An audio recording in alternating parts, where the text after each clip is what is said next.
ఇగో ఎవరైనా కంటారా మీరు మందులు అమ్ముకున్నంత మాత్రాన మందులోడు ఆయన న్యాయమా?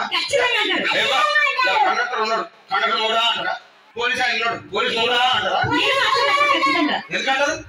అలా అట్లంటే నన్ను కూడా అదే అనాలి. ఒక మాత్రం